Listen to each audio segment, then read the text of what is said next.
Olá! Terceiro episódio, edição número 3 do podcast do Texto Brasileiro. Eu sou José Vitor Hack, estão comigo Fábio Marquezine e Reinaldo Maximiano para mais uma edição do nosso podcast, que espero que seja a edição 3 de, 3 milhões de edições. Espero que a gente tenha vida, saúde, tempo e patrocínio para tudo isso. Não é mesmo, Reinaldo Maximiano? É isso mesmo, que nós tenhamos muita disposição para o que vem pela frente, patrocínio, é claro. Exatamente, principalmente... E, afinal de contas, o projeto precisa ser sustentável. Exatamente, o projeto, as nossas banhas, precisamos manter tudo funcionando. É isso? Manter tudo funcionando e ainda tem ração da gata que tem que comprar, entendeu? Ração de Nefertiti, que é uma gata excelente, não é qualquer ração. Fábio Marquezine, tudo bem em São Paulo? Tudo bem, tirando a chuva agora que cai aqui, né? Nesse momento que estamos gravando, está caindo uma chuva bem forte aqui, né, acho que até granizo, viu? Mas tá tudo bem, mas é aquilo, Hack, se a gente tá aqui uma semana depois, você tá ouvindo a gente uma semana depois, estamos do lucro. Exatamente. Aliás, vou aproveitar a oportunidade de mandar um abraço para 2 ouvintes que entraram em contato comigo.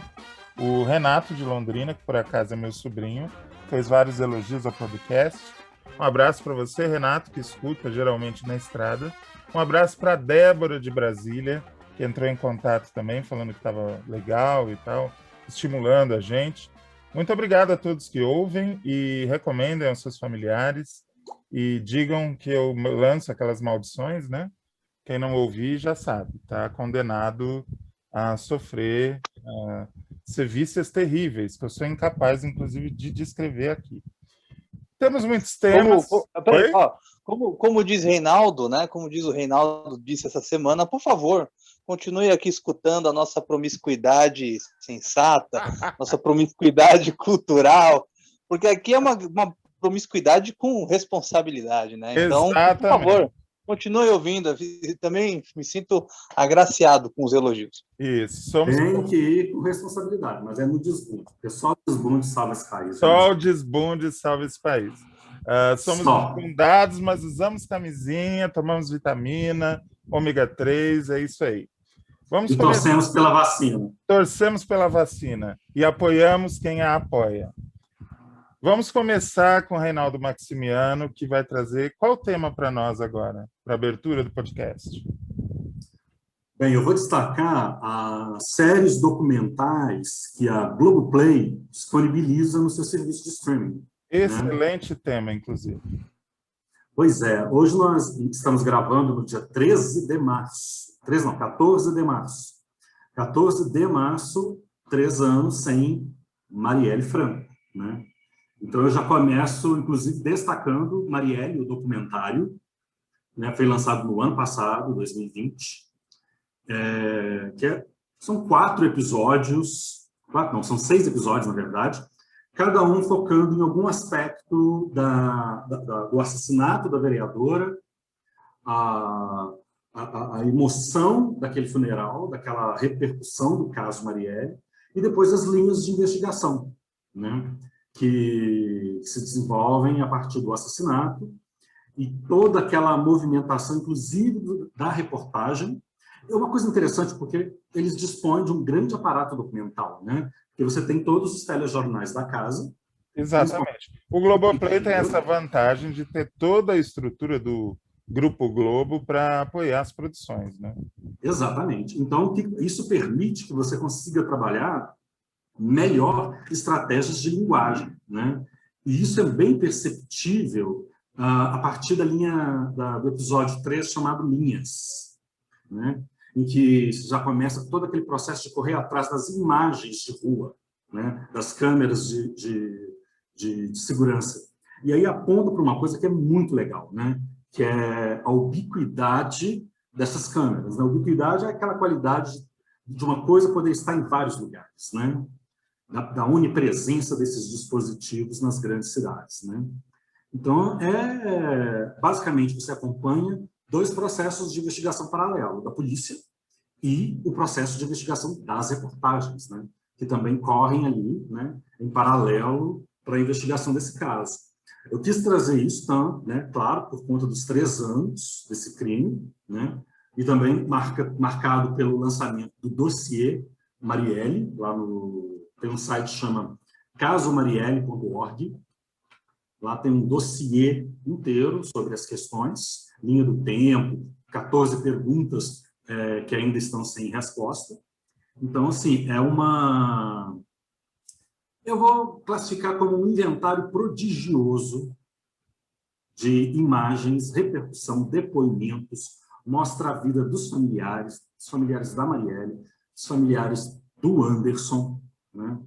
Toda aquela coisa do depois, né? do crime, do tempo que se passa sem nenhuma resposta efetiva. Para quem estuda jornalismo, né?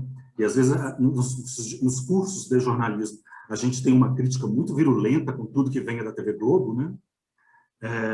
Eu devo dizer que tirem os preconceitos do caminho, porque eles podem impedir você de compreender um material jornalístico muito, muito bom. E eu não estou puxando o saco, não. Você sabe que eu não sou disso. Eu sei. Eu queria pontuar 2 coisas a respeito do caso e do documentário. Primeiro que eu vi esse documentário não no Globoplay, eu vi esse documentário no Canal Brasil. Eles fizeram um compilado dos episódios e exibiram no Canal Brasil como se fosse um longa-metragem. Passou recentemente, acho que tem umas 2 semanas. E achei maravilhoso, muito bem produzido, é uma excelente dica. E assim, uma outra coisa que eu queria pontuar, fugindo um pouco do teu assunto, que o teu assunto é mais amplo que a Marielle, né? Mas eu queria falar sobre o caso Marielle, uma coisa interessante. Eu não sei se isso se repetiu com vocês. Eu sou declaradamente um homem de esquerda. O meu pensamento político natural é de esquerda. Mas mesmo assim, quando veio a notícia de que tinham matado uma vereadora do Rio de Janeiro, Marielle Franco, tal, por ser uma questão meio que regional do Rio de Janeiro, na hora eu não tive a real dimensão de quem era Marielle Franco, do que representava aquele assassinato, né? E de todas as implicações, é bom lembrar também do motorista, e do quase assassinato da secretária, assessora, quer dizer. Eu não tinha a real dimensão do que era aquilo. Conforme foram passando os dias, eu fui vendo o funeral, a apoteose que foi o funeral da Marielle e as repercussões de que era uma mulher negra, qual era a história dela, o fato dela ser lésbica, o fato dela ser de comunidade, tudo que ela representou, tudo aquilo veio vindo em ondas para mim. E eu não era um leigo no assunto. Eu fico imaginando que para a população geral do Brasil, que nem sempre é de esquerda, que nem sempre tem o nível de informação que eu tenho, deva ter sido um choque e, ao mesmo tempo, uma descoberta. O que você acha a respeito, Reinaldo? Raque, muito bem pontuado, sabe? Essa é a tônica do episódio 2 da série, que chama Multidão, né? Tem uma cena muito emocionante, assim, de depoimento do Marcelo Freixo, que ele fala para realmente lindo. Olha o que a sua filha acabou de fazer, né? Aquela multidão ali na Cinelândia, no Rio de Janeiro, né? Então, assim, eu já tinha uma dimensão, como você, eu também sou assumidamente de esquerda, né? Claro, sendo um homem negro, cis, né? Nascido num bairro que se desenvolveu em torno de 2 fábricas que foram à falência, LGBT. Então, assim, eu não poderia ir por um outro caminho que não seja de um pensamento de uma consciência de esquerda. E de esquerda, né, por conta exatamente disso, de ser trabalhador, né? Então, assim, eu já tinha uma certa dimensão. Mas eu tinha muito receio de ficar mesmo com uma coisa muito bairrista, uma coisa muito lá no Rio de Janeiro, né, um atentado bastante isolado. E não foi. Talvez até pelo momento político, por uma série de razões, e não foi. E não é. Então, assim, eu até escrevi hoje mais cedo no Ao contrário, né, meu querido? Muito mais forte. É um caso de repercussão mundial, internacional. É um caso de repercussão internacional, né? No No episódio 2, isso também fica bastante claro, é um caso de repercussão internacional. Hoje, mais cedo, eu escrevi no Instagram que poder é esse que essa mulher tinha nas palavras, que as pessoas até hoje tentam calar, tentam caçar a fala dela. Eu falo isso porque aqui perto, no campus da Universidade Federal de Uberlândia, tinha um grafite com o rosto da Marielle, que sempre aparecia vandalizado. E era sempre nos olhos, né, um borrão nos olhos e na boca. Então, tentam cegar e tentam caçar a fala da Marielle, mesmo depois de morta. Então, assim, que poder é esse que as pessoas têm tanto medo e tanto ódio? Eu acho que elas têm muito mais medo e daí se expressam no ódio. Eu acredito que só pode ser isso. Porque, bem, caçar a fala das mulheres é uma coisa que é estrutural mesmo. Caçar a fala dos negros também, né? A gente está aqui num podcast encabeçado com 3 homens, né? Mas por que se caça a fala dessa vereadora especificamente? Só o fato de um vereador ou de uma vereadora ter sido assassinado já é muito grave, já é gravíssimo para qualquer democracia.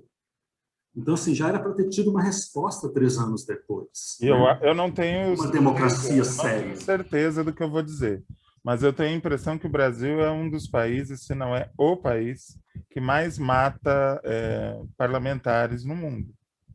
São vários casos pelos grotões aí de vereadores assassinados.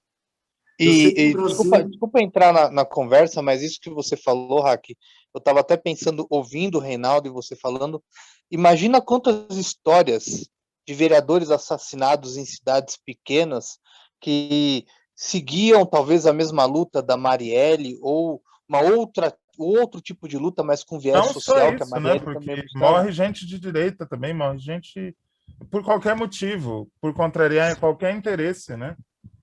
Mas tem um dado que é importante, porque assim, o Brasil encabeça a lista dos países que mais matam ativistas dos direitos humanos.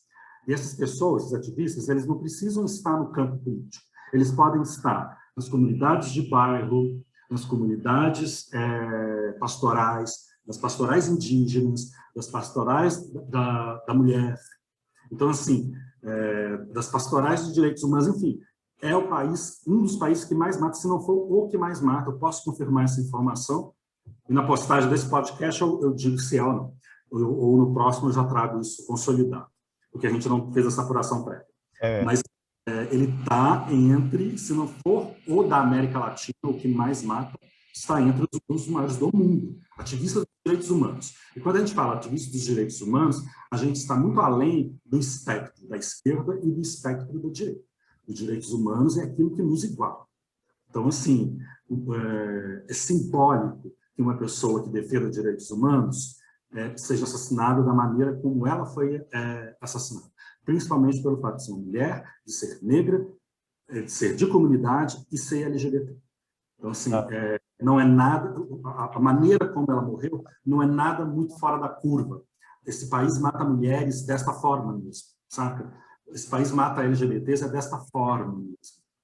E quando não mata, silencia, né? Silencia. Então, tem uma coisa muito forte que ela traz que ainda faz com que as pessoas tenham ódio. O Freixo vai falar no documentário que nos minutos que se sucederam ao crime, já estavam nas redes uma série de notícias falsas e fotografias, montagens de fotografias dando notícias absurdas sobre a Marielle. Ou seja, o mecanismo de fake news já estava a todo vapor minutos depois da Marielle ter sido morta. Quer dizer, isso é muito significativo, né? Tem algo muito sério, né, por detrás dessa emboscada, né? Esse massacre. Esse massacre que hoje está acontecendo. Tínhamos um pai de família. Exato. 3 anos. Estava trabalhando. 3 famílias destruídas, porque a família do Anderson, a família da Marielle e a família da moça que teve que mudar toda a sua rotina de vida, deve carregar sequelas psicológicas graves. Sérias. Né? Ela dá depoimento na série. Então, é uma tragédia completa. É um resumo, é um microcosmo da tragédia brasileira. Antes de você continuar falando dos outros documentários do Globoplay, eu tenho a impressão que a gente passou por cima do que o Fábio ia falar. Você ia falar mais alguma coisa a respeito, Fábio? Não, eu ia falar isso que o Reinaldo falou, dessa questão que no Brasil, além da pessoa já estar morta, né, de terem matado, querem matar a reputação da pessoa, né? No Brasil tem Exatamente. muito isso, né? Eu até lembro, né, da Daniela Pérez, né, que ela foi morta daquele jeito que a gente nem precisa relembrar, e o assassino, né, tentou até matar a reputação da própria Daniela Pérez, falando que ela tinha caso, enfim. Então, assim, já não basta a dor. Como se o fato eventual dela ter um caso com ele desse a ele o direito de fazer o que ele fez, né? Sim, com certeza. Isso não tem. Como Isso se nem fosse entra, alguma né? justificativa. Além de você manchar a imagem de uma pessoa que não está aqui para se defender, você ainda usa um argumento machista como esse, né? Não, com certeza. Mas uma coisa que a gente pensa também do ponto de muitos conservadores e de pessoas que nem raciocinam, né, vamos colocar assim, é que, com certeza, muita gente deve pensar, traiu que mate, matou por honra. Não tenho dúvida de que pessoas concordem com isso, entendeu? Então, isso que o Hack falou da Marielle, por ela ser uma vereadora do Rio de Janeiro, e eu sinceramente não conhecia a figura da Marielle antes disso tudo, as primeiras informações que a gente teve foram as fake news, né? E como o próprio Reinaldo falou, em tão pouco tempo, então quer dizer, essa máquina já estava preparada antes dela levar tiro. Se é Isso tão leva rápido a assim, acho gente que a já estava pensar preparado, será? Não sei. em várias hipóteses para esse crime, né? Sim. Pois é. É um enredo de um filme do Costa Gavras, assim, sabe? Que é aqueles filmes políticos, Sim. de conexões, e que você fica assim, quem foi, né? Porque, e qualquer conexão possível meio que desmonta a rede toda, porque é como se a República viesse abaixo. Eu lembro muito de Z, o Missing, que é um filme excelente também. Agora, tem uma coisa, o nosso país ele tem essa tradição, isso é uma coisa nossa, essa é coisa da nossa cultura. A gente culpabiliza a vítima, a gente culpabiliza a mulher. Isso foi assim com a Ângela Diniz, foi assim com a Cláudia Lecim, né? Então, bem lembrado o caso da Daniela Pérez. Então, tem sempre alguma coisa que se atribui a... Mas ela teve esse final Exato. triste, teve esse final Exato. horrível. Alguma coisa ela fez. Alguma coisa ela fez. Então, tem uma coisa assim, de lançar a suspeita sobre a vítima. Então, acaba que a vítima é a responsável pela situação em que ela foi morta. Foi estuprada, mas olha o shortinho que ela está usando. Exato. Né? Para os nossos ouvintes, Praia dos Ossos explica isso assim, ó, muito bem. Não estava aqui no roteiro, não, mas dá uma bugada aí no Praia dos Ossos e escutem esse podcast documental. Assim, é um dos melhores que foram feitos no ano passado. Voltando para o roteiro, você falou que muitas vezes os alunos de jornalismo têm preconceito com oh, meu Deus, me fugiu a palavra. Também. Professores também, com material da Globo. Com material que vem da Globo e tal. Então, você acha que, não só no documentário da Marielle, nos outros documentários, a Globo tem feito um trabalho isento e um trabalho como todo bom documentarista, né? Um trabalho que pega a realidade e mostra a realidade sem um julgamento. Mostra como é e a pessoa dentro de casa, no conforto do seu sofá, faz o seu julgamento. Você acha que esse objetivo está sendo alcançado? Eu não sei se isento, porque isento é uma coisa muito complicada. A isenção pura não existe, né? Não tem mesmo. Até porque o documentário ele pode partir de uma premissa, que é definida pelo próprio documentarista, e por aquilo que ele realmente acredita sobre isso. Acho que o caso mais evidente é do Michael Moore, né? E aqueles documentários que ele fez, como o Fahrenheit 11 de setembro. Né? Eu me expressei mal. Quando eu disse que o documentarista não julga, talvez eu quisesse dizer que ele não panfleta. Ele tem um ponto de vista, mas ele não quer te convencer de uma maneira agressiva, né? Pode até ser que convença de uma forma agressiva ou mais sutil, mas vou dizer o seguinte, aparece ali camadas que lançam mais contradições sobre o evento. Então, muito menos certezas sobre as coisas e muito mais incertezas e perguntas e questões, o que faz o documentário algo muito interessante, que faz desse trabalho muito interessante. E uma outra coisa é uma qualidade do aparelho documental, né? Das imagens, tudo aquilo que é documental, mas aí isso é claro, você tem todo, né, o estoque de memória da Globo sobre os casos, né? Que é o segundo caso que eu gostaria de falar, que é o Dr. Castor, né? Que, para mim, depois do documentário da Marielle, é a melhor série documental que está no ar na Globoplay hoje. Porque o Dr. Castor consegue nos revelar uma coisa que é impressionante. Que é esse cara meio cidadão Kane, né? Ele tem muitas facetas, ele tem muitas caras. E é curioso, porque todos nós... Explica para o ouvinte que não sabe do que se trata, quem é o Dr. Castor? Dr. Castor, Castor de Andrade, banqueiro do Jogo do Bicho, no Rio de Janeiro, né? Figura praticamente folclórica no Rio de Janeiro, né? E que estava ali à frente das escolas de samba, né? Então, ele era uma figura que se confundia com o Jogo do Bicho, com o carnaval, com a política. Ele transava, né, nesses três eixos. E né? com o futebol, era o dono do Bangu. Ele era o dono do Bangu, né? Então, assim, era uma figura daquelas rodriguianas, digamos assim, né? Rodriguianas e com pitadas de Dias Gomes, sabe? Que é uma coisa... Ele me lembra muito Tucão, né? Ele me lembra muito Tucão. Mas a gente que veio da periferia, a gente conhece bem esses tipos, assim. Todo mundo conheceu algum tipo meio malandro, meio agiota, algum, né, que era muito rico e que era bonachão, dava festão, não sei o quê. Acho que muita gente que vem da periferia meio que saca esses tipos, né? E ele era um cara que, para muita gente, era um sujeito muito bom, um gentleman, um sujeito elegante. E para outros era realmente uma pessoa absolutamente repulsiva, né? Uma pessoa completamente fora da lei, capaz de atos assim bastante reprováveis, né? Mas essas figuras, né, que emergem num determinado período do Rio de Janeiro com muita força no imaginário popular, né?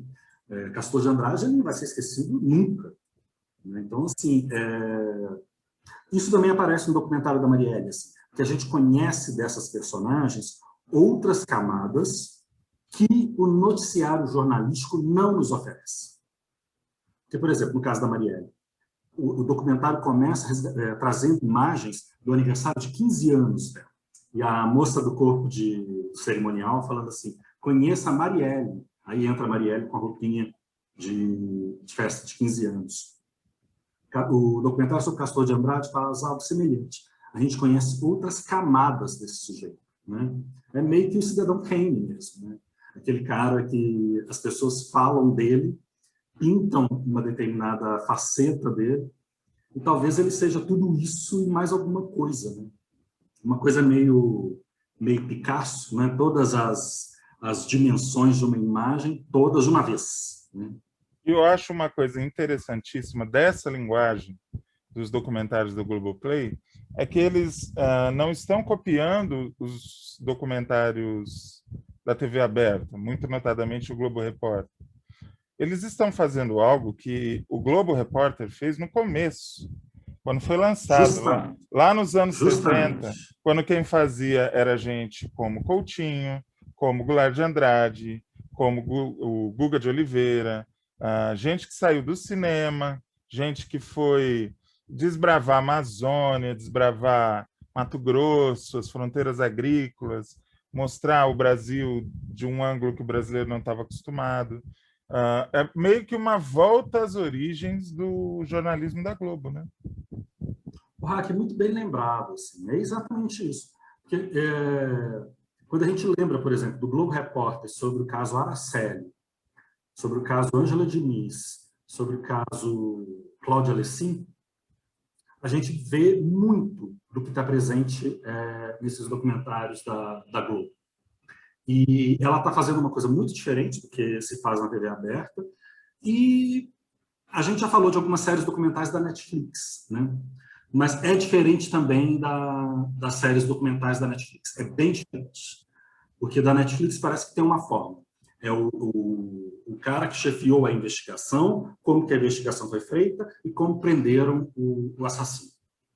Aqui não, é completamente diferente. É muita pergunta, poucas respostas, muitas incertezas e muitas faces, né, de uma só pessoa. O terceiro exemplo seria mesmo Em Nome de Deus, que é o caso do João de Deus, né, que é do Pedro Bial. Né? Então, assim, que é eu vou dizer, que é também um documentário muito potente. Ele tem ali também 6 episódios. O que eu acho legal é que os episódios eles são fechados, eles têm início, meio e fim. Todos esses que eu citei, eles têm início, meio e fim. Mas eles eles levantam um determinado gancho que chama para o episódio seguinte do documentário. Né? E à medida que você vai numa crescente. Então, em alguns aspectos, o caso do João de Deus, por exemplo, vai ficando angustiante. No caso da Marielle também, vai ficando angustiante. Talvez porque são mais recentes, né? Eles estão mais frescos na nossa cabeça do que o Castor de Andrade, né? Embora tenha o Predestinado também lá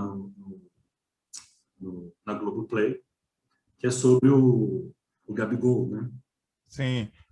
Tem um que está fazendo bastante barulho, que inclusive vai virar uma franquia, uma notinha que eu li outro dia. Eu não lembro o nome do documentário, vocês me perdoem a falha, mas é uma imersão dentro de um time de futebol, e aí mostra vestiário, mostra academia, o que eles fazem no CT. Eles fizeram no Corinthians e parece que agora vão fazer em vários clubes no decorrer da temporada. Eu acho que é uma fórmula maravilhosa, sempre gostei de documentário, e a coisa do documentário também no entretenimento, nós tivemos recentemente o documentário da Anitta fazendo muito sucesso. É uma linguagem inesgotável, eu acho que é uma linguagem que estava faltando, né, Rei? Eu acho que estava faltando na TV aberta alguma coisa que desse esse respiro. Né? Nós conhecemos Em Nome de Deus e o Marielle na TV, né? Ele foi exibido na TV aberta. Quem assina Globoplay, né, tá lá os episódios na íntegra. Né? É bem diferente também daqueles documentários do History Channel, do Discovery Channel, da National Geographic. Então, assim, é uma linguagem que eles estão tentando perseguir. E eles tentam perseguir também, claro, usando todo aquele aparato tecnológico de edição, de efeitos de pós-edição, enfim, tem coisas high-tech ali no acabamento final do produto. Mas você vê uma preocupação, né? Então, o que eu diria, sendo professor de jornalismo há 20 anos, eu não Fala consigo isso, negligenciar. senão o ouvinte pode até pensar que, sei lá, você tem mais de 25 anos. Não, é porque no meu planeta a contagem de tempo é diferente. Ah, tá certo. Para vocês pode ser assustador, mas para nós lá não. Mas assim, eu não consigo negligenciar ou deixar de prestar atenção em coisa boa. Então, não importa de onde que vem. Pode vir da Globo, pode vir da Band, pode vir da Record. Não importa.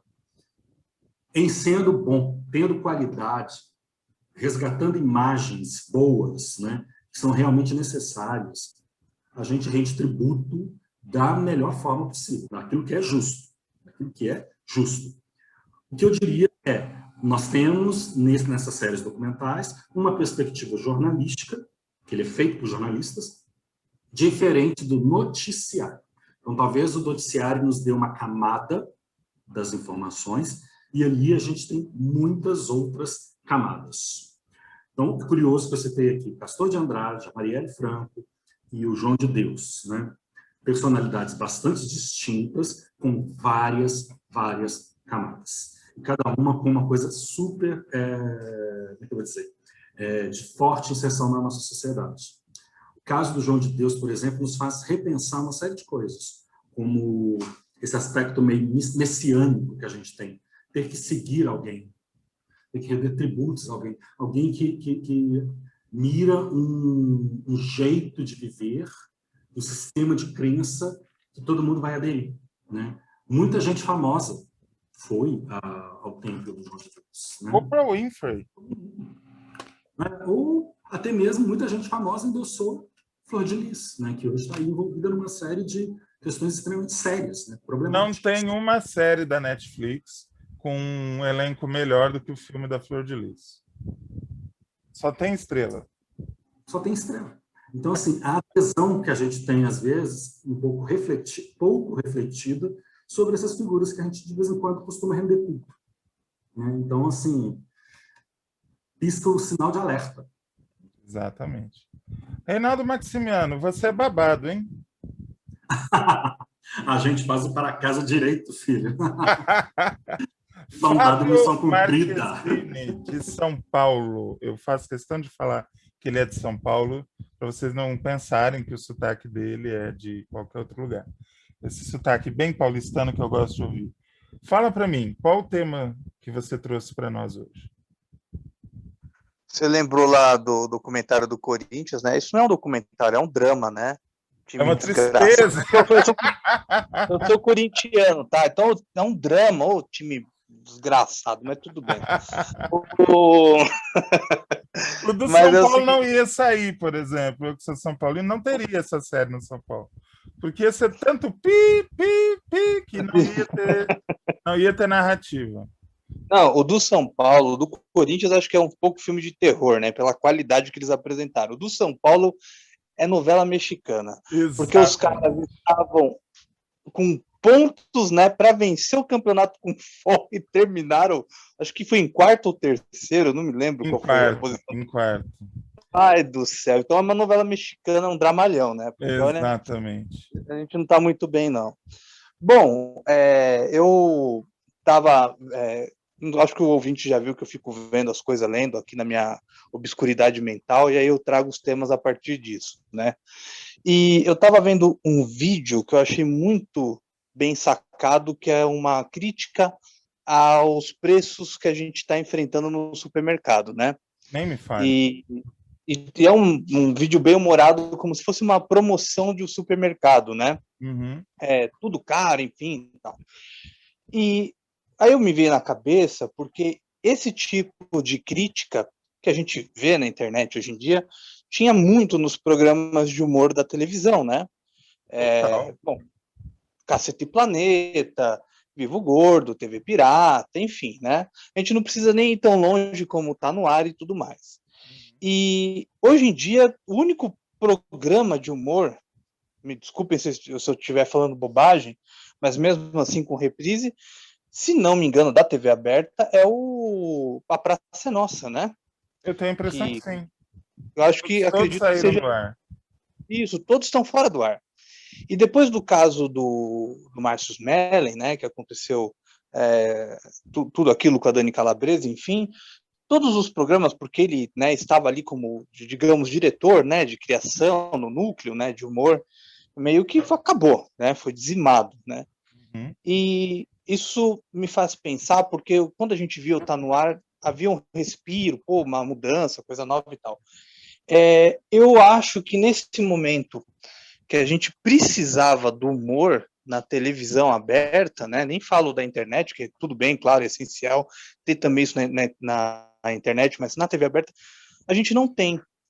E eu queria trazer aqui para debater com vocês também, se vocês acham que após esse escândalo, né, que foi terrível, né, essa questão toda com a Dani Calabresa, enfim, se isso vai de fato voltar, se o humor vai voltar a ser o que ele era. Concordo com você, é uma discussão interessante. Nós vamos para o intervalo. Quando voltarmos, nós vamos botar esse assunto na roda. E assim, eu não gosto de fazer isso, mas eu preciso dizer. Se você não estiver aí quando a gente voltar do intervalo, eu vou pegar o nome de um por um que saiu e nós vamos sortear uma noite de amor com Damares, tá? Então, se eu fosse você, eu ficava por aí. A gente já volta. Crush é irresistível, porque seu sabor é 100% natural. Crush tem tanto sabor de laranja que é irresistível. Crush é gostoso, sabor de laranja, irresistível. irresistível em qualquer lugar. Minha fruta. Não foi irresistível. Peça Cruz, o sabor irresistível da laranja. Eu, Walter Mercado, selecionei para você os mais poderosos videntes do Brasil para acender uma luz em seu caminho. E eu estava super angustiada e liguei para lá. E realmente eu encontrei amigos. Parece que nas primeiras palavras já conhece aquela pessoa já conhece inclusive o nosso problema, já conhece de nós há muito tempo. Aí eu liguei, eu estava muito magoada e eles me deram vários conselhos e eu adorei. Tudo deu certo na minha vida. Não espere! Ligue já! José Vitor Hack, me fale, tem algum novo projeto em mente? Então, eu estou pensando em fazer um podcast onde a gente discute o que acontece na televisão, no streaming, na internet, no rádio e em tudo que se refere à comunicação. Você acha que é uma boa ideia? Perfeito, Hack. Pode contar comigo que eu estou dentro. Agora eu só quero saber se o nosso amigo Reinaldo também vai participar. Reinaldo, você está dentro? Me chama que eu vou, eu estou dentro. Então é isso, Hack. Aonde vamos escutar o podcast do Texto Brasileiro? Olha, pode ser no Facebook, na página do Texto Brasileiro. É só procurar por Texto Brasileiro, nós temos um grupo e uma página. Pode ser por lá, pode ser no seu agregador de podcasts preferido, por exemplo, o Deezer ou o Spotify, e onde mais pintar. Então é isso. Acompanhe o podcast do Texto Brasileiro. Hoje existe tanta gente que quer nos modificar. Não quer ver nosso cabelo assanhado com jeito, nem quer ver a nossa calça desbotada. O que é que há? Se o amigo está nessa, ouça bem, não tá com nada. Só tem amor quem tem amor pra dar. Quem tudo quer do mundo, sozinho acabará. Só tem amor quem tem amor pra dar. Só o sabor de Pepsi que mostra o que é amar. Só tem amor quem tem amor pra dar. Só o sabor de Pepsi que mostra o que é amar. Só tem amor quem tem amor pra dar. Nós escolhemos Pepsi e ninguém vai nos mudar. Quem tem amor pra dar. Voltamos, tá aí. Reinaldo Maximiano, você anotou os nomes direitinho de quem vai concorrer ao prêmio? Está tudo anotado aqui, tudo registrado, inclusive com endereço. Com o endereço. Então, se você está aqui, você está fora do sorteio. Quem saiu, lamento dizer, vai ter que ser sorteado. E se ganhar, vai ter... Enfim, vocês entenderam. É bom para aprender, não é para sair daqui no intervalo, é para continuar. O Fábio trouxe um tema interessantíssimo no bloco anterior, que é a questão do quanto os programas de humor estão completamente desarticulados na TV aberta. Já que o Fábio trouxe o tema, eu vou pedir para o Reinaldo dar a opinião dele, para depois a gente bater bola a esse respeito. Reinaldo, o que você tem a dizer? O humor já tem aí um bom tempo capengando, né? A gente teve umas iniciativas interessantes ali no Zorra, TV na TV e tal, mas está faltando uma coisa. A gente tem, como é que eu vou dizer? A gente tem alguns profissionais do humor muito atuantes nas redes, nas mídias sociais, assim, né? Mas eles não necessariamente são pessoas capazes de fazer uma leitura da realidade que está nos cercando, né? Na verdade, nós temos pessoas no humor extremamente conservadoras, né? Destilando muito preconceito e destilando muita coisa ruim, muita virulência. Então, assim, ter uma desarticulação agora no período da pandemia, eu compreendo. Até porque talvez a gente esteja naquele estágio de ficar pensando, vai ter humor depois da pandemia? Né? Porque motivos para rir parece que a gente não está tendo tantos, né? Então, quando o Fábio falou, foi a primeira coisa que me veio à cabeça. Essa dualidade. Primeiro, nós não estamos com humor para rir. Segundo, talvez seja o momento em que a gente mais precise rir. Essa dualidade, esse vai não vai é uma dicotomia bem interessante, você não acha? Eu acho. E tem uma coisa que é assim, onde é que eu estou vendo, onde é que eu observo uma articulação de humor bem interessante? Naquilo que é, talvez, assim, mais rudimentar, mais tradicional no jornalismo. As charges. Que talvez elas tenham pegado muito dessa coisa do meme, né, que tem muita notoriedade nos dias de hoje. Então, as charges têm sido ali um ponto de respiro, inclusive de atuação política, porque as pessoas não entendem que o humor é uma ação política, né?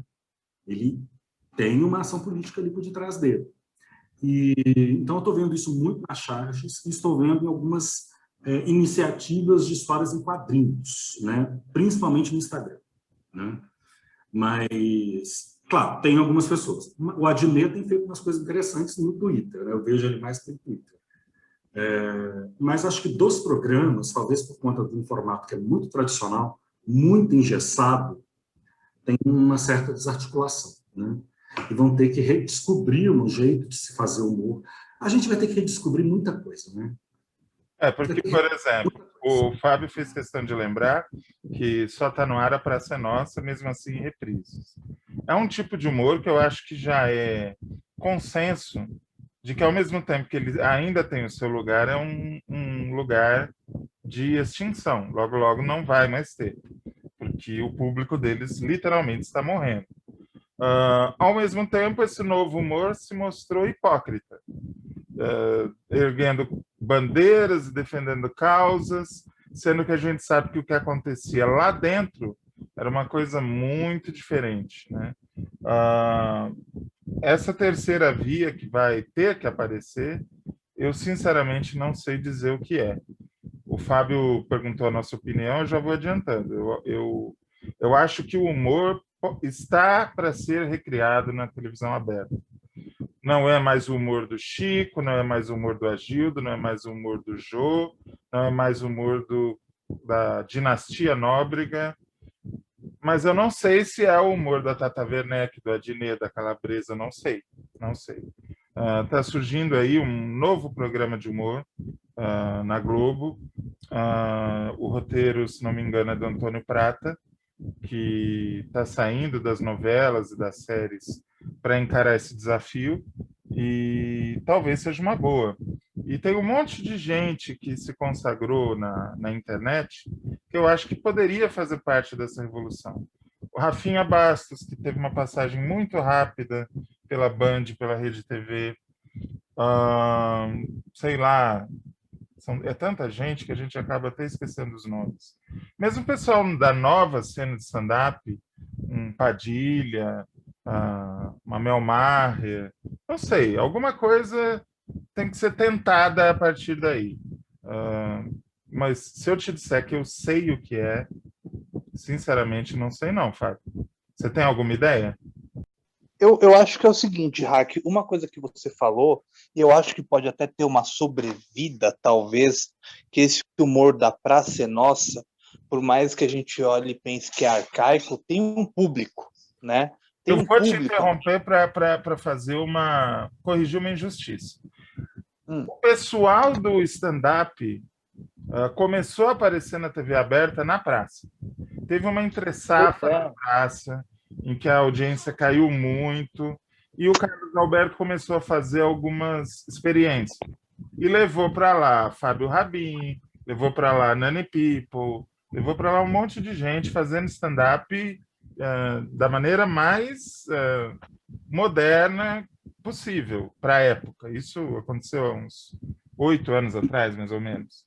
Então, assim, eu tô falando que é um humor velho, mas ele também tentou se renovar.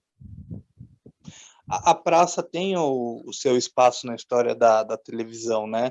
Claro. E a gente fala desde a época do Manuel de Nóbrega. Era um programa mais. A mesma coisa, né, meu amigo?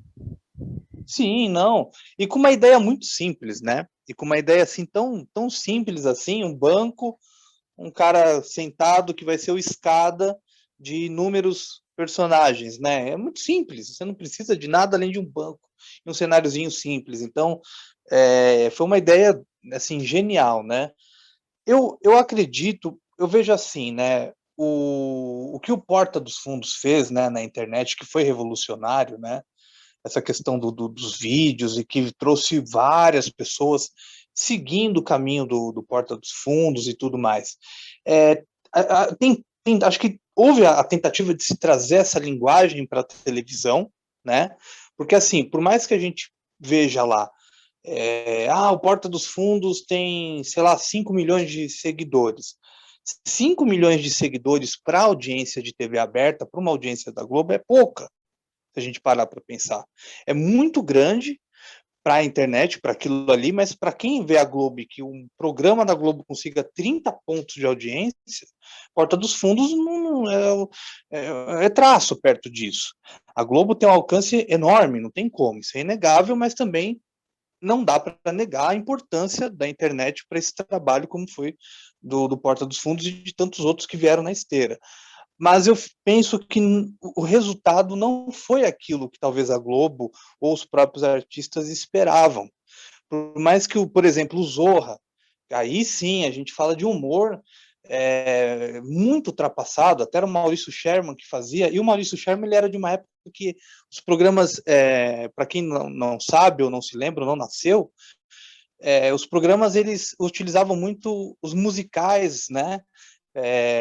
Assim, de muita música, muita coisa assim, até o próprio Zorra, na abertura tinha algum musical, e é uma coisa assim que já não tem mais espaço na televisão. Quando veio o novo conceito do Zorra, puxando da linguagem da internet, com uma rapidez, com quadros rápidos, tiradas assim, bem sacadas, fiquei muito contente com essa renovação. Mas eu não sei, eu acho que o público da televisão não entendeu totalmente, assim, eu não sei se cabe esse tipo de humor ainda, né? Então, hoje a gente vê esse buraco no humor, porque eu acredito que eles não se encontraram ainda. E você perceba uma coisa, eu não sei se vocês vão concordar comigo, mas os dois humoristas que ganham mais dinheiro, que são mais famosos, têm mais público, os caras do momento no humor brasileiro não estão na televisão aberta. Eu estou falando de Whindersson Nunes e eu estou falando de Paulo Gustavo. Gostem deles ou não, achem que eles acrescentem ou não, são os dois nomes do humor hoje. É até heresia dizer, seriam o Chico e o Jô de 2021. E não estão na televisão.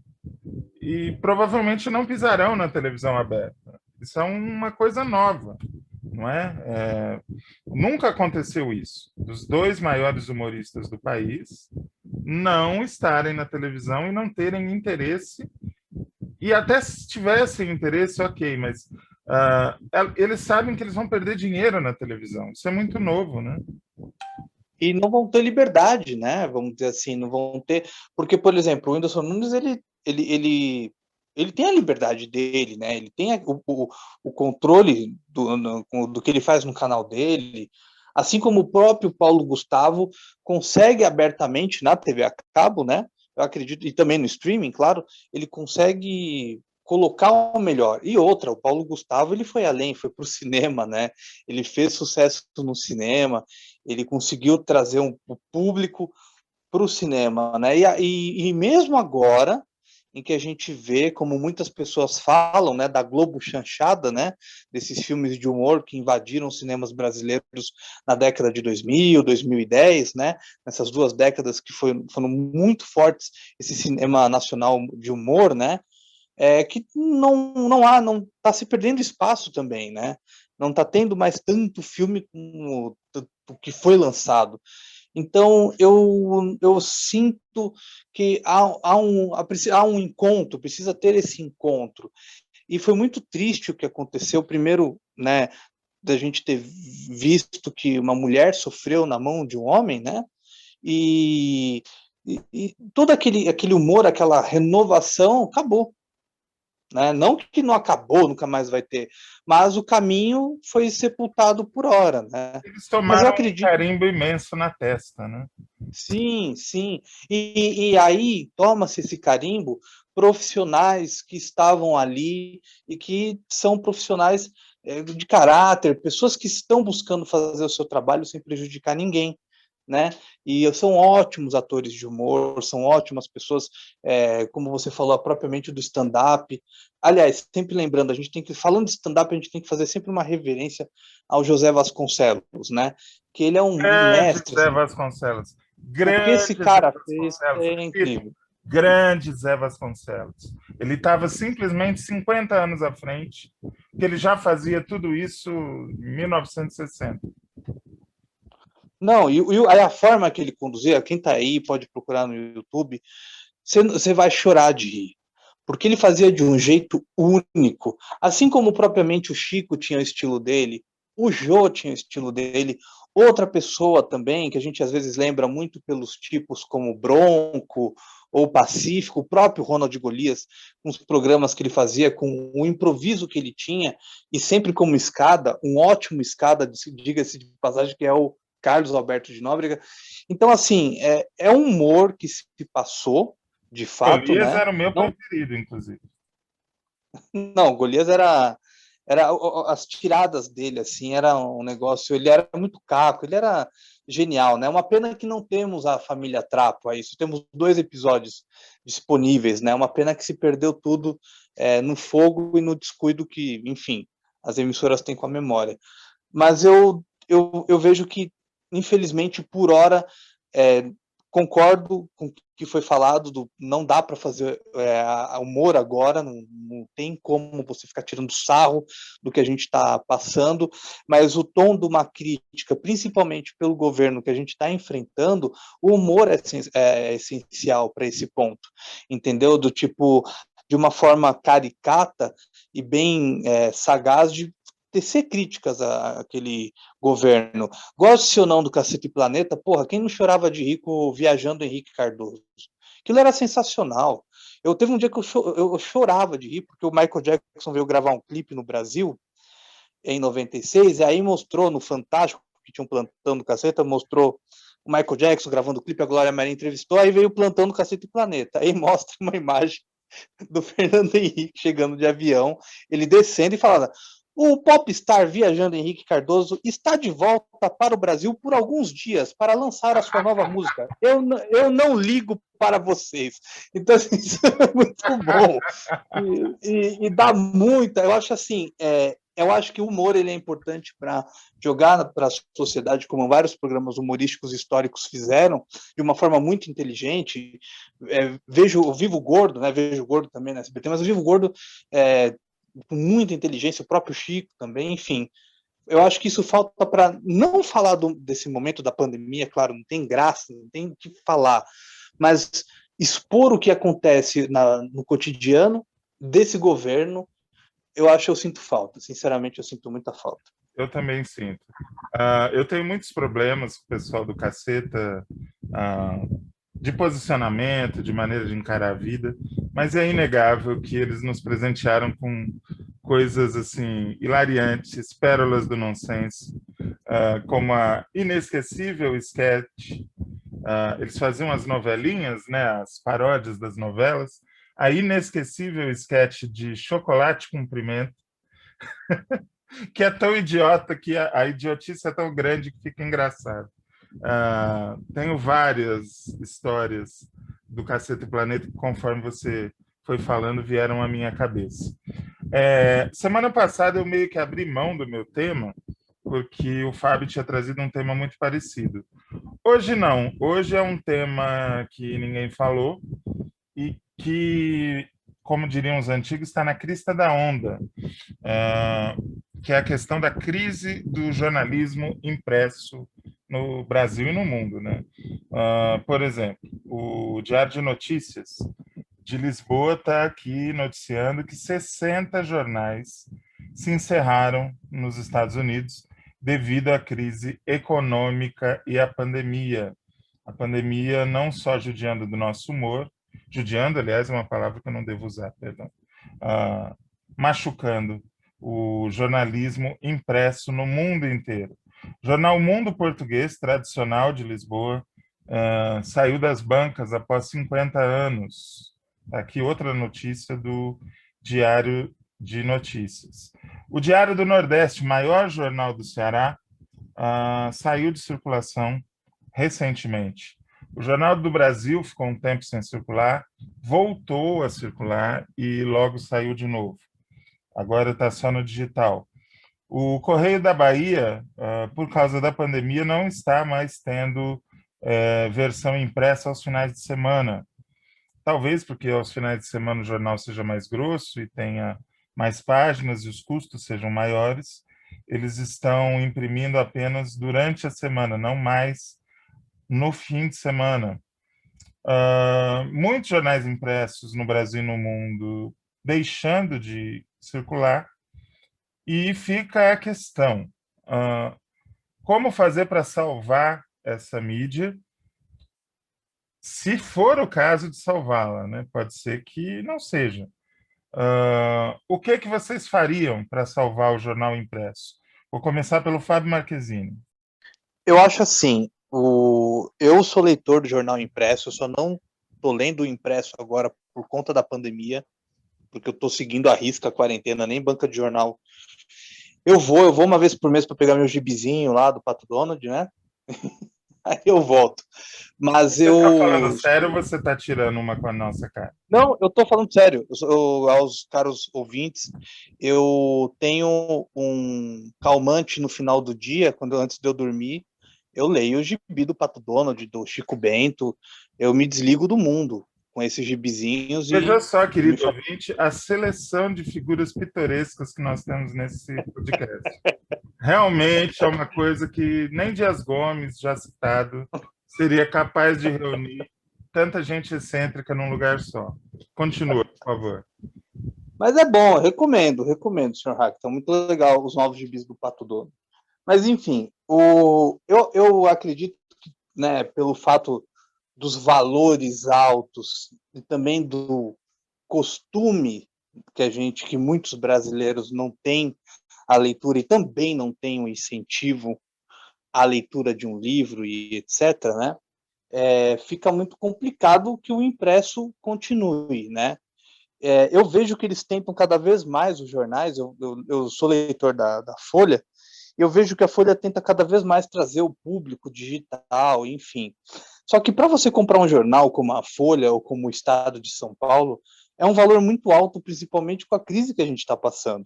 Compreendo também o valor de se imprimir da Folha e dos poucos anunciantes que eles têm dentro do impresso, né? Mas eu acredito que o jornal ele não pode ser algo voltado apenas a uma camada que consegue, num domingo, gastar R$8. Ele tem que pensar no público geral, não só apenas, por exemplo, o Jornal Agora, aqui em São Paulo, que é um jornal mais barato, né? Eles colocam um jornal para a periferia, mas e por que não esses jornais não podem ser voltados a um preço um pouco mais acessível e com algo que não apenas venda livro ou CDs ou DVDs, como eles estavam sempre fazendo, né? Puxando para a compra do impresso, mas também trazendo essa questão do público digital para o impresso, né? Mostrar as vantagens de você ler um impresso, ter esse jornal na mão. Porque hoje você tem tudo digitalmente, mas eu acredito que o caminho é puxar cada vez mais esse pessoal do digital para mostrar que o impresso tem conteúdo, tem essas questões. Mas também não é complicado, porque como é que vai gastar também com impresso e com digital? Não tem boleto para bolso, né? É pouco bolso para tanto boleto, então é muito complicado. É muito parecido com o que acontece com o streaming, né? Eu participo de um grupo no Facebook, que é o grupo do Chico Barney. E toda vez que eu levanto esse assunto lá, eu sou apedrejado, porque os millennials não conseguem entender o tiozinho. E eu digo o seguinte, que se eu for somar todos os streamings que eu deveria assinar, porque eu sou uma pessoa que faz jornalismo cultural, então eu deveria estar assistindo tudo isso. Eu deveria ter Globoplay, Disney Plus, Netflix, Amazon Prime, eu deveria ter o da Paramount, o HBO Go, concorda comigo? É o que está na ordem do dia. Eu vou gastar assinando essa zorra toda mais do que eu já gasto com o meu pacote de Sky. Então, as coisas estão se segmentando de uma forma que não há bolso que tolere ter o mínimo de informação. Eu estou falando para ter o mínimo. Eu não estou falando dos streamings de nicho, streaming que só tem teatro, streaming que só tem filmes de arte, streaming pornô, streaming, sei lá, de receita. Se você pegar o universo de streaming, é vasto, né? E também não tem olho para ver tudo isso. Onde é que a gente vai parar, né? Eu acho que nós estamos numa crise meio de excesso de oferta. Antes a gente não tinha oferta, né? Era meia dúzia de canais de TV, meia dúzia de estações de rádio, meia dúzia de sites, era tudo assim, meia dúzia, né? Agora não, tem tudo para todo mundo, em excesso, barato. Só que você começa a juntar tudo que é barato, põe no bolso, você vai ver se está gastando mais do que você gastava antes. É um verdadeiro rendezvous que está acontecendo na mídia, né?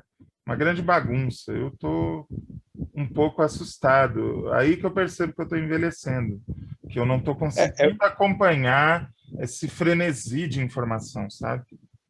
É por isso que eu não me desfaço dos meus itens físicos, né? Livros, DVDs, LP, CD. Faz muito bem. Não me desfaço. E eu vou contar um exemplo bem rápido que aconteceu ontem. Eu estava aqui com a minha esposa, a gente queria ver muito um filme, o Dossiê Pelicano, com a Julia Roberts, né? E o Denzel Washington. Nossa Senhora! Muito tempo que eu não vi. Aí tá para alugar no YouTube, né? Você aluga lá, R$5,90, quase não me lembro. Uhum. E a gente alugou, ok. Quando a gente foi ver o filme, a legenda totalmente sem sincronia. Uhum. Sem sincronia alguma. Uhum. Desligamos a TV, voltamos, nada. E aí a gente foi, tipo, vamos cancelar, né? Poxa, não tem como acompanhar o filme sem a legenda, né? A gente não fala inglês fluente. Uhum. Não tem como ter o estorno do valor. Então, eu sou muito favorável ao streaming de ponta a ponta, sendo um cara analógico, que tem, entrar na minha casa aqui é pura velharia. Uhum. Só que esse é o grande problema. Às vezes você tem o streaming, mas não na qualidade que você merece, pelo valor que você paga. Exatamente, também. Exatamente. É uma tecnologia que evoluiu. Eu estou falando do Brasil, tá? Porque se eu morar nos Estados Unidos, se eu morar em downtown Los Angeles, ou se eu morar na ilha mesmo de Nova York, eu estou em outro mundo. A qualidade é outra. Mas a questão é, morando em São José do Rio Preto, o meu acesso físico às coisas, a minha internet, não é compatível com tudo o que é oferecido. Então, nesse processo, é o que o Fábio está dizendo. A gente acabou perdendo qualidade de reprodução, de áudio, a legenda não tem sincronia. Aí você vai falar com o... Por exemplo, ele quis falar com o YouTube, é um robô que fala com você. O Mário Prata que fala isso, né? Antigamente tinha a Dona Terezinha. Todo lugar tinha a Dona Terezinha, que você ligava e falava, Dona Terezinha, está acontecendo isso? Tá? Hoje em dia não tem mais Dona Terezinha. São robôs que falam com você, se você se der bem, bem, se não, beijo, muito que bem. Reinaldo Maximiano, o que você acha dessa zorra toda? Os jornais têm salvação? Qual é o caminho? O que você acha? Olha, tem uma passagem do Mefisto, acho que em Fausto, que fala assim, eu sou o espírito que sempre nega, porque tudo que existe merece acabar. Né? Então, nesse aspecto... A senhora é destruidora mesmo, viu, viado? Eu acho que tudo que existe merece acabar. Já começa citando os clássicos, né? Isso é para humilhar o Fábio Marquezine, é para pisar no meu pescoço. Realmente, olha, depois dessa... Pode continuar, por favor. Eu fiquei viajando, porque eu estou aqui com a minha caneta e meu caderno aqui do lado. Eu fiquei viajando, assim, tá, vamos supor que tem um cara que faz ali no Império Romano a acta diurna. Então, ele é responsável por ficar batendo martelinho lá e escrevendo as notícias do dia naquele jornal mural que era na pedra, né? Aí, de repente, chega a notícia de que eles chegaram lá perto de um lugar chamado China e eles usam pele de cabra para escrever e escrevem à mão com biogramas, não sei o quê. Esse cara tá lascado. Pensa aí numa loucura dessa. Tá lascado mesmo. Esse cara tá lascado. Então, assim, até porque... vamos lá, gente. Os algarismos romanos é um inferno para ler, imagina. Então, os arábicos foram muito melhor para o nosso desenvolvimento para a sociedade. Assim. Agora, tem isso. O modelo de negócio que nós estamos acostumados, que é esse modelo de negócios do impresso, ele é um modelo de pelo menos uns 200 anos. Né? Ele já caminha para isso. Ele foi pensado numa época muito específica da Revolução Industrial, que era mesmo o momento do impresso, né? Do livro, né? Do suporte papel, né? A partir da prensa de Gutenberg. Né? Então, assim, você tem ali um momento de uma expansão de um mercado editorial físico, papel. Né? E esse lugar ele vai ser frequentemente tensionado ao longo do século XX, com rádio, com televisão. Né? E agora, tem um autor que é muito insensado aí nos cursos de jornalismo, que é o Henry Jenkins, com Cultura da Convergência, né? Que ele diz que uma mídia não morre, ela se funde a outra. Né? Ela vai se fundir com outras mídias. Né? O que eu creio que vai acontecer? Vamos lá. Esse modelo de negócio do jornalismo impresso, ele não é sustentável. Ele também não é ecologicamente correto. Ele também não responde às demandas de uma contemporaneidade, neste modelo. Porque, assim, você vai ler hoje aquilo que você já leu, já sabe, já viu em vídeo e na televisão, à exaustão no dia anterior. Né? Essas 24 horas de delay é uma coisa, ou 12 horas de delay, é uma coisa que já não condiz com o nosso ritmo de vida. Né? Eu também sou leitor, eu gosto de ler lá os cadernos do Estadão, eu sei exatamente para quem o Estadão fala, mas tenho os meus cadernos prediletos no Estadão. O segundo caderno do Estadão, para mim, é imbatível, assim como o caderno de culinária deles. E o Globo, né? O segundo caderno do Globo, para mim, continua imbatível. Mas será que são mídias que ainda respondem a algumas demandas, né, de uma sociedade como a nossa? O que eu acredito? E aí eu vou ser bem high-tech. Não sei se vocês lembram de uma série da ABC chamada V, chama Os Invasores, que é a história de uns extraterrestres que chegam numa nave humana. Eu lembro da existência dela, mas eu não vi. E aí eles fazem uma coisa no ar, assim, eles fazem um gesto no ar, aí abre uma tela, e eles ficam lá lendo as coisas, buscando informação, abre várias janelas. Aquela coisa bem Minority Report, né? Bem Minority Report, bem por aí, sabe? Ou que esse papel ele vai ser um suporte físico de uma outra natureza, tipo um iPad flexível, sabe? Que você vai... Eu vi recentemente uma reportagem num canal chinês que tem aqui na Sky, sobre um jornal que ele é um suporte físico permanente. É um papel que parece um celofane, assim. Sim, parece um papel manteiga. Ele é bem todo dia você baixa o jornal e lê sempre o mesmo jornal. Ou seja, as páginas mudam, mas o físico em si está ali, permanentemente. Que é aquilo que a gente conheceu com os aplicativos para tablets, né? Você vai passando por ali. Só que aquele dispositivo vai ser bem mais flexível. Aquilo traz o sensorial para o digital. Eu acho que é uma coisa muito interessante. Eu acredito muito... Kindle, por exemplo, também. Sim, mas o Kindle você só passa o dedo. Esse que eu estou dizendo são páginas mesmo. Ele tem, se não me engano, 30 páginas. É um caderninho. E te dá a sensação da leitura mesmo, de abrir o negócio e ler. Um negócio que eu acho que pode ser um caminho e que nenhum jornal grande tentou, pelo contrário, aconteceu o contrário. Jornais pequenos abriram esse caminho e cresceram, que é diminuir, ou seja, virar tabloide para facilitar mesmo a leitura e se tornar gratuito. No estado de São Paulo, o exemplo mais proeminente é o do Metro, do Grupo Bandeirante. Metro. Que é um jornal legal. Ele circula em Belo Horizonte também. Ele circula, eu não sabia.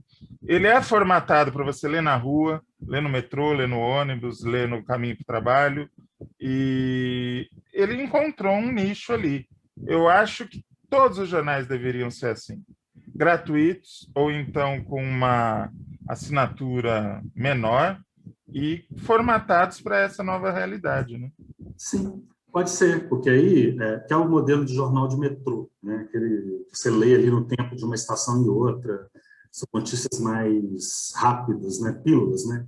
Notas informativas mais rápidas, que pode ser, sim, um modelo. Olha, os executivos dos jornais impressos, eles certamente estão queimando a mufa para saber o que vão fazer para ganhar dinheiro, porque esses não vão perder. Né? Ou então o exato contrário, né, Reinaldo? Artigos longos, aprofundados, que justifiquem eu ir até a banca comprar, né? Ou assumir uma coisa que é muito a cara do contemporâneo, que é o segmento. Sim. Agir no segmento, investir no segmento. Porque é exatamente essa tônica do streaming, por exemplo. Né? Então, assim, as pessoas agem nos nichos. Né? Não se fala nem muito de público-alvo, né? Fala-se muito de público estratégico. Né? Aquele público que é estratégico para o seu produto. Né? Mas, claro, vai ter aí uma série de mudanças. É curioso, porque, assim, eu comecei citando, né, Mephisto, né, mas tem aquela coisa, as mudanças que ocorrem na Terra. É interessante, porque depois da peste, o que nós temos? A Renascença. Né? A peste foi uma pandemia. Né? Nós tivemos a Renascença. Você está semeando a esperança, é isso mesmo? Sim, eu tenho muita esperança, assim, de que a gente vai viver uma nova renascença. Não sei se nos mesmos termos da renascença, mas assim, que a gente vai encontrar alguma outra razão. Então fica muito claro aqui que ele está semeando a esperança. Quem tiver alguma grande decepção, cobrem Reinaldo. Eu não tenho nada a ver com isso. Fábio Marquezine, do alto de seu posto de Charlie Brown do grupo, também não tem nada a ver com isso. Quem está vendendo esperanças aqui é Reinaldo Maximiano, certo? Eu posso ser um pouquinho nostálgico mais do que eu já sou? Em 1 minuto pode.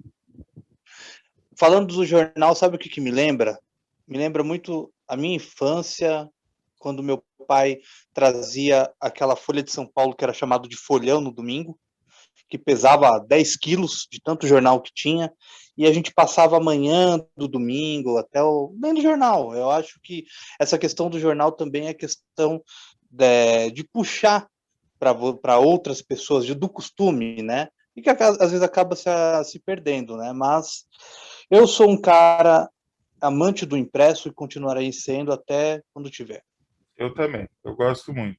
Apesar de não consumir muito, porque eu moro num lugar onde banca é meio raro, então é só quando eu passo na frente de uma banca que eu paro, entro e sinto aquela nostalgia gostosa de quando eu ia para a Praça da República com meu pai, que tinha um cliente lá.